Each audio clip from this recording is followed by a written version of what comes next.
রাধে রাধে বন্ধুরা, দেখো সোনামা সকাল না হতে গণেশ পুজো বলে একটা বিস্কুট আর জল খেতে খেতেই রাস্তা দিয়ে চলে এসছে। জলও খায়নি, এখানে এসে জল খেয়েছে। তো ভালোবাসা থাকলে কি না সম্ভব, ভালোবাসলে সব সম্ভব। আসলে ছোটদের মনটাই খুব ভালো হয়।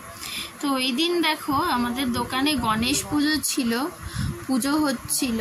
খুব বেশি কিছু দেখানোর জন্য বা দেখানোর কারণে ভিডিওটা করা নয়, এই গণেশ পুজোটুকুই দেখানোর, এর বেশি ভিডিও আর ওই দিন হয়নি। তো যাই হোক, দেখো দোকানে গণেশ চতুর্থীর দিন গণেশ পুজো হচ্ছিল। সোনামা একটু ঠাকুরমশাই মানে টুটু কাকুকে দেখে একটু চুপ হয়ে গেছিল, চুপচাপ বসেছিল কোলের মধ্যে। তো পুজোটা হচ্ছিল, আমরা বসেছিলাম, গরমও প্রচুর ছিল। সব মিলিয়ে মোটামুটি তাও খারাপ হয়নি, সবই ঠিকঠাক ছিল। তো তোমরা সবাই কেমন আছো, আর তোমরা আমার ভিডিওগুলো দেখছো কি না, বা দেখলেও কেমন লাগছে এটা একটু জানিও অবশ্যই, তাহলে খুব ভালো হয়। তো সবাই খুব ভালো থেকো, সুস্থ থেকো। রাধে রাধে।